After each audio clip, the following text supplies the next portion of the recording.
अस्सलाम वालेकुम, आप देख रहे हैं इनसाइड पाकिस्तान। मैं हूं मोहम्मद ज़फ़ीर। निगरान वज़ीर-ए-आज़म कौन बनेगा, जोड़ तोड़ जारी।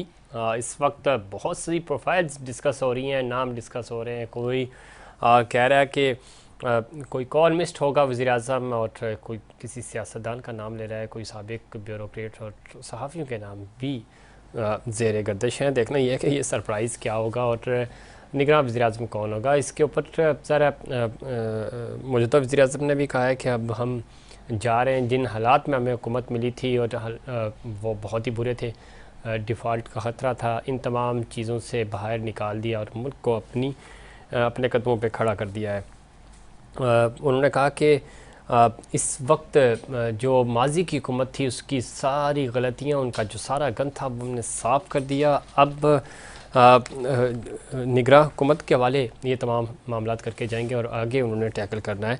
अब इसके ऊपर तहफ़्फ़ुज़ात भी हैं पाकिस्तान पीपल्स पार्टी के और मुस्लिम लीग नून दीगर पॉलिटिकल स्टेक होल्डर्स के भी। अब नया निगरान सेटअप जो आएगा वो क्या कहें लंबी मुद्दत के लिए तो नहीं आ रहा, और ये चीज़ें भी डिस्कस हो रही हैं। साथ ही साथ इस वक्त अगर हम देखें तो ज़ाहिर मुस्लिम लीग नून, पाकिस्तान पीपल्स पार्टी, ये दोनों बड़े स्टेक होल्डर्स हैं।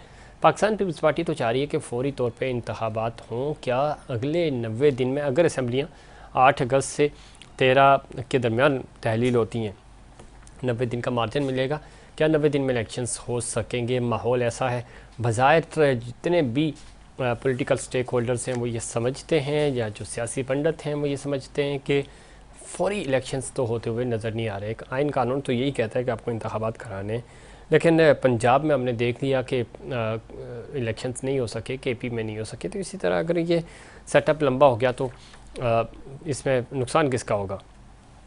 इस पे पाकिस्तान पार्टी को तहफ़्फ़ुज़ात हैं, नून लीग को भी इसके ऊपर तहफ़्फ़ुज़ात हैं। दूसरी तरफ अगर हम केपी की बात करें तो पाकिस्तान तहरीक इंसाफ को आज बड़ा सरप्राइज़ मिला। उनके साबिक सीएम जो थे केपी परवेज़ खटक साहब, उन्होंने पीटीआई पार्लियामेंटेरियंस के नाम से नई सियासी जमात का क़याम आज उन्होंने अमल में लाया, और पिछले कई दिनों से इसके ऊपर बातचीत भी हो रही थी कि वो एक फॉरवर्ड ब्लॉक बना रहे हैं, ग्रुपिंग हो रही है। लेकिन ये पहली दफ़ा नहीं हुआ पाकिस्तान तहरीक इंसाफ के साथ। इससे पहले भी जहांगीर तरीन ग्रुप बना, और उसके बाद अब परवेज़ खटक ज़ाहिर इन्होंने अपनी पार्टी बनाई। इन दोनों जो पार्टीज़ हैं, इसका जो ग्रुप अलग हुए पहले भी, उसका हमने पंजाब के इलेक्शन में रिज़ल्ट देख लिया था।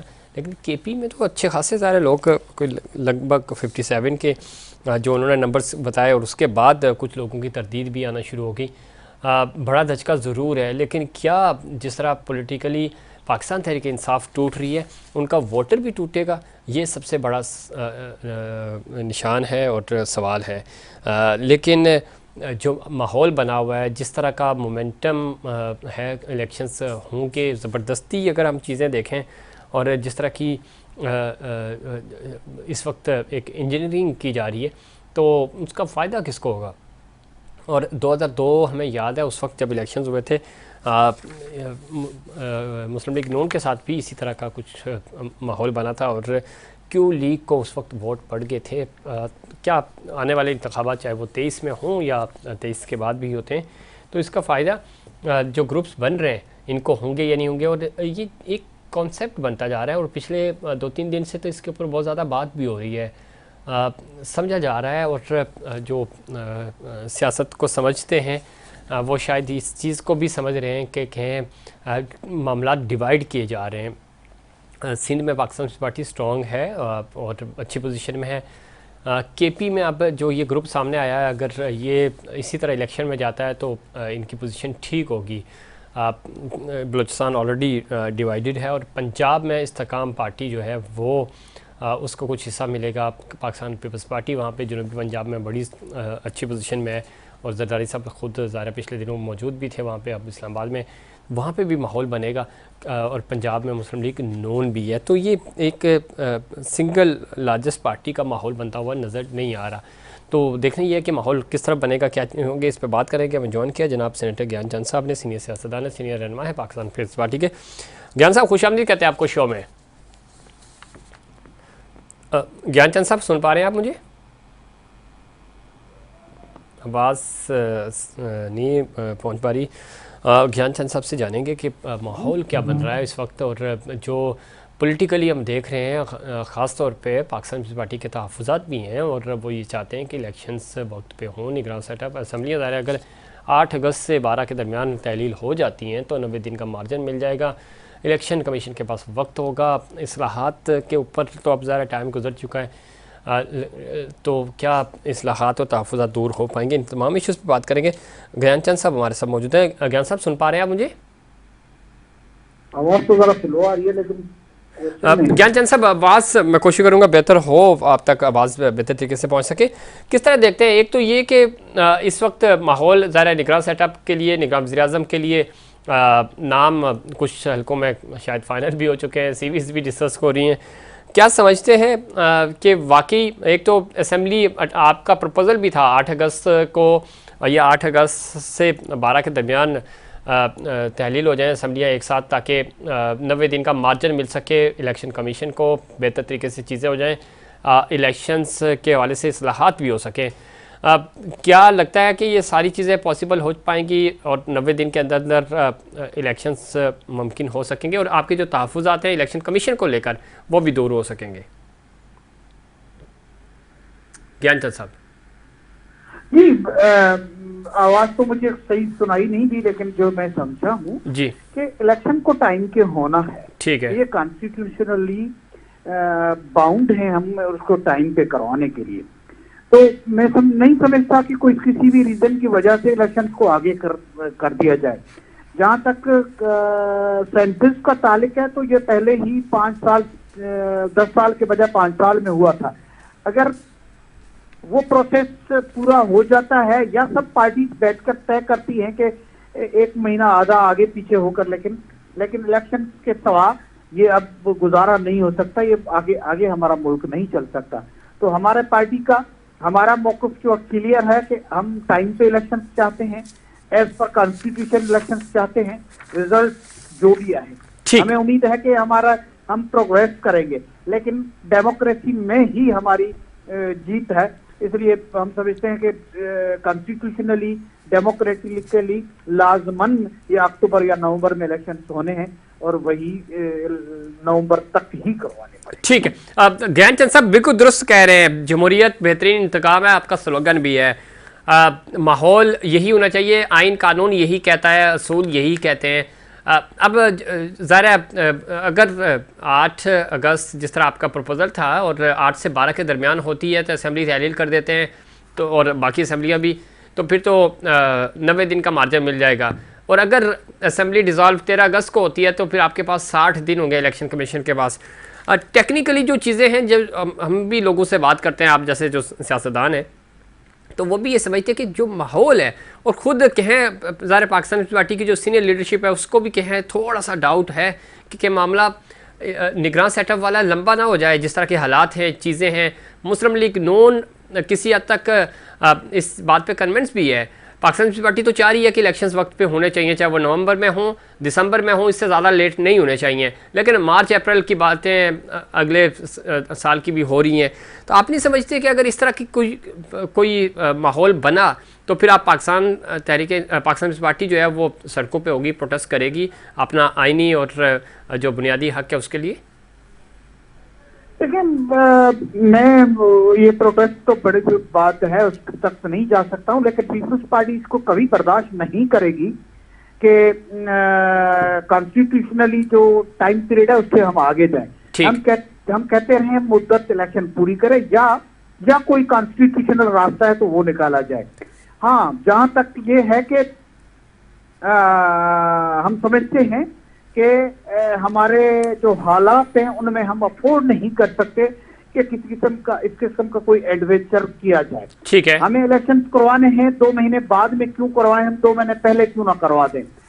हालात जो भी हैं, हम लोगों ने जब ये गवर्नमेंट ली थी तो भी सोच समझ कर ली थी। ज्ञानचंद साहब, एक तहत हमने फैसला किया है कि इलेक्शन टाइम पे होंगे और इलेक्शन टाइम पे कराने पड़ेंगे। इसलिए हम सेकंड ऑप्शन प्रोटेस्ट या उस किस्म के जाते नहीं हैं।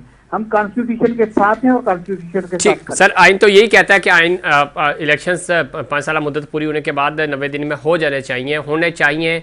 अब ये तो बड़ा वाजे है, इसके ऊपर तो कोई राय हो नहीं सकती।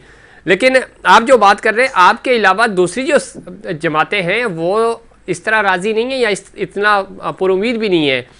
उनके पास शायद वो बयानिया नहीं है या वो कारकर्दगी नहीं है। आपके पास अच्छी पोजीशन है इस वक्त, जरदारी साहब जो जिस तरह का माहौल बनाए हुए हैं, तो इस इशू को बुनियाद बनाकर हम देख रहे हैं कि वो इतनी संजीदगी से आपका साथ देते हुए आप मुतालबा तो कर रहे हैं कि आइन और कानून के मुताबिक रहते हुए इलेक्शन होने चाहिए, वो माहौल बनता हुआ नज़र नहीं आ रहा। दूसरा, जो जोड़ तोड़ जिस तरह का हो रहा है, डिवाइड किया जा रहा है मामलात, यानी सिंध में तो आप वैसे भी हैं, इलेक्शंस जब भी होंगे इस वक्त दूर दूर तक आपका कोई मद्दे मुकाबिल नहीं है।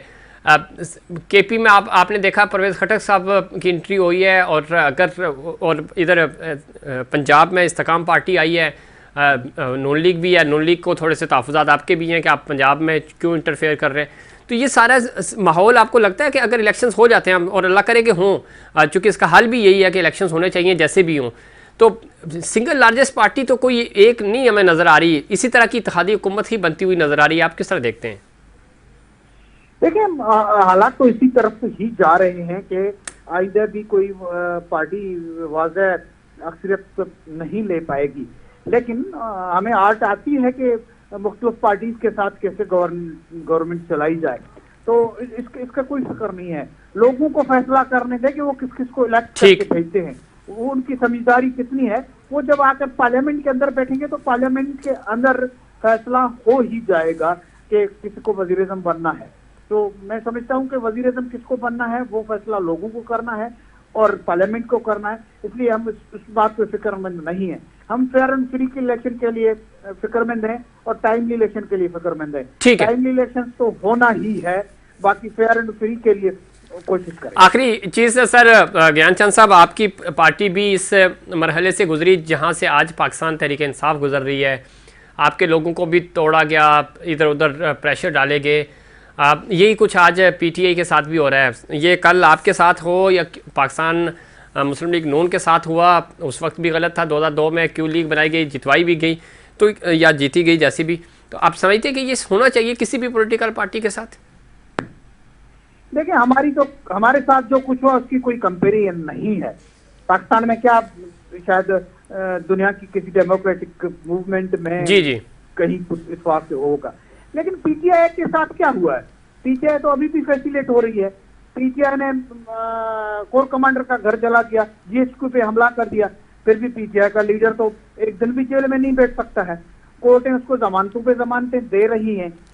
हाँ, मैं समझता हूँ कि उनको अगर इलेक्शन लड़ने के लिए स्पेस मिलनी चाहिए, लेकिन ये इजाजत नहीं मिलनी चाहिए कि वो हमारे गवर्नमेंट के खासतौर पे स्ट्रेटेजिक जो हैं असासे हैं या बिल्डिंग से उन पे हमला करते फिरें और उनको आज़ादी दी जाए, ये नहीं होना चाहिए। ठीक है, सियासी तौर पे आज़ादी उनको मिलनी चाहिए। बहुत शुक्रिया ज्ञानचंद साहब, पॉलिटिकली ही सवाल था आपसे कि सियासी तौर पे ज़्यादा स्पेस मिलना चाहिए, और जिसने जो भी किसी भी सरकारी अस्करी या किसी भी तरह रियासत पाकिस्तान को नुकसान पहुँचाया तो उनको सज़ाएँ मिलनी चाहिए। और ये कौमी असासे होते हैं, इनको तो आप नुकसान नहीं पहुँचा सकते, और ख़ास तौर पर फौजी तनसीबात की जब हम बात करते हैं। आज आर्मी चीफ की ज़ेर सदारत कोर कमांडर कॉन्फ्रेंस भी हुई, और उसमें भी जो कौमी सलामती को लाहक ख़तरे हैं उसके ऊपर बात हुई, और उसके लिए हमारे जवान जो है हमेशा के लिए जिस तरह चाको चुबंद रहते हैं तैयार हैं। और साथ ही साथ फोरम ने दहशतगर्दी के ख़िलाफ़ अजीम कुर्बानियाँ देने वाले जवानों को भी खराज अक़ीदत पेश किया। कौमी सलामती के हवाले से कालादम टीटीपी और दीगर दहशतगर्दों ग्रुपों से मुल्क की सलामती को जो ख़तरा है उसके लिए भी हमारी जो जवान हैं वो तैयार हैं, और किसी भी तरह की कुर्बानी देने के लिए तैयार है। इस पर मज़ीद बात करेंगे, और ख़ास तौर पर माहौल क्या होगा इलेक्शंस का, और हमारे साथ मुस्लिम लीग नून की लीडरशिप भी मौजूद होगी, उनसे भी जानेंगे कि इंतखाबात वक्त पे होंगे या नहीं, और अगर नहीं हुए तो इसमें आईनी और कानूनी रास्ता क्या इख्तियार किया जा सकता है, इस पर बात करेंगे। लेकिन उससे पहले कमर्शियल ब्रेक।